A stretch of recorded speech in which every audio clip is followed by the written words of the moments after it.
Disclaimer: the content on this YouTube channel includes true stories, some of which are based on real life facts, and some are fiction. We do not claim ownership of any of the stories presented on this channel. We have sourced stories from various online and offline sources, and we have made reasonable efforts to ensure that the stories are accurate and reliable. However, we cannot guarantee the accuracy or completeness of the information presented. The stories presented on this channel are for entertainment purposes only, and any reliance on the stories is strictly at your own risk. We do not accept any responsibility for any loss, injury, or damage that may arise from your use of the stories or any information presented on this channel. Please note that the stories presented on this channel may not be suitable for all audiences. Viewer discretion is advised. Welcome to Demonic Diaries, the YouTube channel where we explore the darkest corners of the human mind. Join me, your host, as I delve into the pages of terrifying tales and haunting stories. From the depths of hell to the darkest depths of the human psyche, we'll be your guide through the most bone-chilling and spine-tingling stories that will keep you up at night. So buckle up and prepare to be scared, because on Demonic Diaries, every story has a dark side. Don't forget to hit the subscribe button and ring the bell to be notified of new videos. Let's get started. Number 1. Only time my dog ever growled at someone. This was in 2011, a year after I'd, female, 22 at the time, graduated college. I was living in my first apartment with a friend. I had adopted the sweetest dog I'd ever had, a runt of the litter Pomeranian, who literally loved every person she ever met. My nephew was young at the time and would sometimes handle her a little roughly. Sweet kid, and we'd correct him, but he didn't quite realize how little she was under all that fur, and she tolerated it without ever nipping or anything. One day, roommate was gone and there was a knock at the door. It was a handyman who said he was there for an annual check on appliances.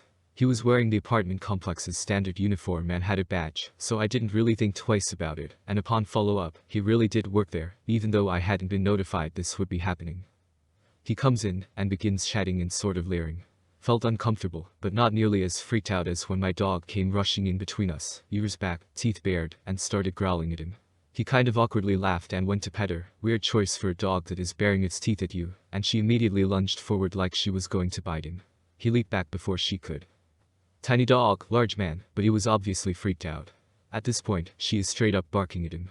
He asked if I could put her away while he worked, and I lied and said she had separation anxiety, so I recommended he come back another time when I could walk her, or when my roommate was there so one of us could be in a room with her. He never did come back. My dog lived another 7 years, and not once did she ever growl at another human, let alone try to bite one. You hear about dogs being able to read people, so while I don't know if he would have done anything to me while on company hours, I still think she could sense he wasn't a good person. She was my good girl. Number 2. This story takes place in a very small town in the northeast region of the United States in the summer, before I went off to college in 2015. After I graduated high school, my parents decided to move to a smaller, more affordable house about 45 minutes north into the mountains. We stayed in my childhood home because the public schools in my area were the best in the state, and my parents really valued my education. I ended up going off to an amazing university, and now I have an incredible career because of my excellent education. As most people in the US know, amazing public education usually means higher property taxes. My parents got to the point where they could not afford the taxes on their 4,000 SQFT home anymore, and decided to sell it, just after I graduated from high school. Their home is humble, and it sits on a beautiful piece of land on the side of a beautiful mountain. The trees are always so green, and there is a lot of wildlife around. They don't have many neighbors either, as their driveway is about 1.5 miles long, but this is what they chose to live in after I went off to college. In August of 2015, we moved into this new house. I wasn't planning on staying long as I was getting ready to head off to college as a freshman for the first time. We decided to have a little housewarming party with a bunch of family friends and my best friend at the time as well. My dad was manning the barbecue, my mom was making drinks, we were playing with our dogs. It was a grand time, and everyone had so much fun. My dad had built a brick fire pit in our backyard. Just to set the scene for you here, the fire pit was about 30 feet from our back patio door, and we had a picnic table and other seats all around. Behind the seating was the tree line. It was so dark sometimes at night, you needed a flashlight to see 10 feet in front of you. With the fire pit lit, you couldn't see someone unless they were either sitting next to you or across from you in front of the pit. My best friend decided to stay the night, and we asked my dad if we could make s'mores. As it was getting a little chilly as it does in the late summer in the northeast at night, my parents left us outside with my dog, Nino. Nino was a huge 100 pounds black lab pit bull mix. He was such a loyal and incredible dog that my dad trained as his right hand. He was our protector, as he could run extremely fast, was very strong, and alerted us when something went bump in the night. Side note, he passed away a week before I got married in 2022. He was 17 years old and lived an adventurous life with my parents hunting squirrels, laying out in the sun, and running amok. Nino laid in between us, facing the tree line, and my best friend was to my right. Our backs were to the dark, dense tree line. Our first mistake. We were laughing, joking, and eating s'mores together, planning for the future, and generally excited about going off to college together. She decided to play some music, and we just relaxed, feeling content and at ease. It was the perfect summer night until Nino started growling. I saw his ears perk up and his head cocked to the side. He then sat up and continued to growl. My best friend and I both looked at each other, thinking Nino just saw a stray animal or something non-threatening. This area was known for lots of deer, and rarely a coyote or wolf. As he was trained to help my dad hunt deer, we assumed it was a buck or fawn in the distance behind us. We went back to singing along to the music playing and talking about our fall 2015 class schedule. Again, Nino started growling. Our second mistake. We did not call out for my dad. We didn't even think there was a problem until Nino started barking repeatedly. This time louder and more vicious. He stood up and started barking as if alerting us to activity beyond the tree line that we could not see. We stood up as well, the fire obscuring our view. My best friend took her phone, paused the music, and turned on her flashlight. She started to walk towards the edge of the tree line with Nino by her side, still growling and barking, alerting us to not go any further and to call for help. We stood still, in silence, listening. I was too afraid to even breathe at this point. She started walking into the woods, and when she shined her flashlight, she saw a figure. Someone peering behind a tree. A man, with a green shirt and green pants on. About 5'11" with glasses too. We screamed and ran as fast as we could inside, leaving the fire unattended and this creepy man behind the tree. What we did not know at the time is where this man came from. We crashed through our front door, breathless with Nino tailing behind us, and startled my mother, who was washing dishes and cleaning up from the party. She was talking to my dad about something they saw on the news, and I think we cut him off mid-sentence to explain that there was a man dressed in all green lurking behind a tree in the woods. We didn't know how long he was there or if he was still there, but we were both crying. I remember feeling extremely sick, like I was going to throw up. My dad jumped up, grabbed his shotgun and headlamp, and ran outside with Nino. My mom gathered us into the living room, shut all of the lights in the house off, and locked the doors. She told us to be quiet and that she was going to call 911. As she did that, my best friend and I shook in fear. We were anticipating gunshots and screaming, but never heard any. My mom, now on the phone with 911, described what we saw to the operator. I heard my mom say, "Oh," in an alarming way. At this point, my dad came back inside, and my mom let him know that the police were on their way to us. Being in a small town on the mountain with less than 10,000 people means that we don't get our own police force. We get the state police every time there is a call made to emergency responders. My dad put his gun away and waited outside for the police to show up. To our bewilderment, they didn't just send one police officer, but 10 and an entire SWAT team in helicopter to circle the area. We were, rightfully, terrified. I was practically having a panic attack at this point. The police officers came inside our home and asked my best friend and me what the man was wearing. What he looked like. If we were able to discern any scars or tattoos. We explained the weird matching green outfit and the glasses. The officer excused himself and alerted the police and SWAT members outside of our description.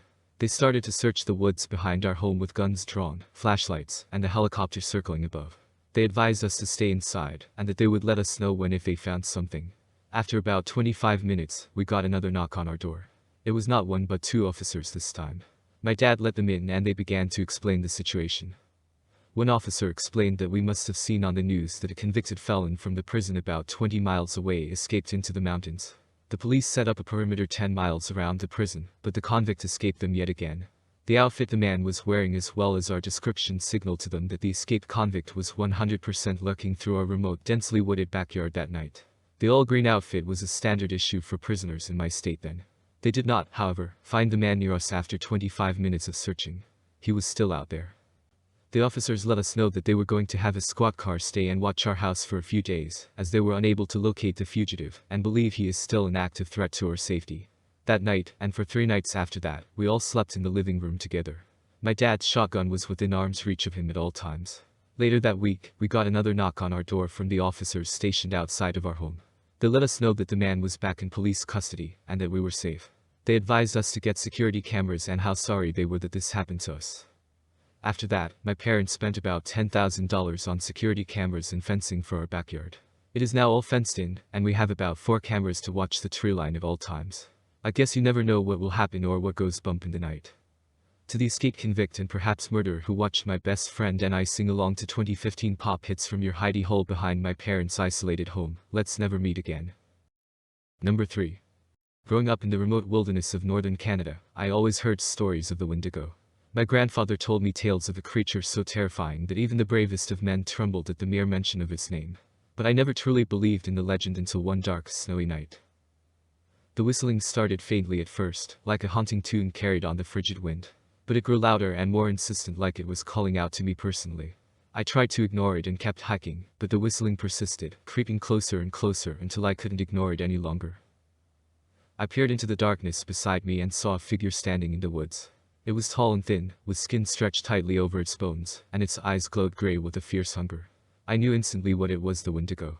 The instant I noticed it in the woods, it stopped whistling for a moment and twisted its head like it was intrigued that I had given in to his call. It began to whistle again, a melody so haunting that it seemed to penetrate my very soul. It was like it was trying to hypnotize me, to lure me into the woods where it could claim me for its own. I was paralyzed with fear, unable to move as it began to creep closer and closer. Its claws and teeth gleamed in the moonlight, and I knew that if it reached me, it would be the end. I turned to continue hiking. I just needed to get back to my cabin, I told myself. But then, it started snarling. The whistling faltered for just a moment as I heard its footsteps stumping through the woods. I grabbed the knife my grandfather gave me as a boy from my bag, ready to strike. When my grandfather gave me this knife, he told me to always keep it close, because it might just save my life one day. As soon as I heard the Wendigo break through the tree line, I threw it with all my might. It hit the creature square in the chest, and it let out a blood-curdling scream. It writhed in agony as I watched, frozen with terror. But then, to my horror, it began to change. Its skin began to peel away in strips, revealing a twisted and gnarled form underneath. Its limbs elongated and twisted into new shapes, its jaws unhinged to reveal rows of razor-sharp teeth. It was transforming into something even more monstrous than before. I turned and ran as fast as I could, my heart pounding in my chest. I could hear the Wendigo behind me, its ragged breaths and pounding footsteps echoing through the trees. I struggled with all my might to get away, my feet slipping and sliding on the snow and ice. Just as I thought I wouldn't be able to escape, I heard a branch snap behind me. I didn't dare look back, but I felt in my stomach that the creature was still close behind. I pushed myself harder, running as fast as I could. I could see the lights of my cabin in the distance, a beacon of safety in the darkness. With a final burst of adrenaline, I threw myself through the door of my cabin and slammed it shut behind me. I leaned against the door, gasping for breath and shaking with fear. I could hear the Wendigo outside, snarling and whistling. But my grandfather always told me they couldn't come inside as long as I kept the door locked. I stayed there for what felt like hours, too scared to move. But eventually, the snarling and whistling stopped, and I knew that the creature had moved on. I didn't manage to sleep that night, but hours after the sun came up, I carefully opened the door and went back outside and into the woods. I followed my own footsteps in the snow. The Wendigo's nowhere to be seen, as if it hadn't been stomping into the ground with what sounded like an earth-shattering force. About halfway to where I thought I had first seen the Wendigo, I found a tree. Mangled, split in half and laid out diagonally across the path. I realized this tree was how I was able to get away. Then I thought back to what my grandfather said about the knife. Maybe the knife made the tree get in the way. Maybe not. Either way, I never forgot that night. For years after that night, I lived in constant fear of the Wendigo's return. Every time the wind whistled through the trees, or a stray twig snapped in the woods, I would freeze, waiting for the sound of that haunting melody.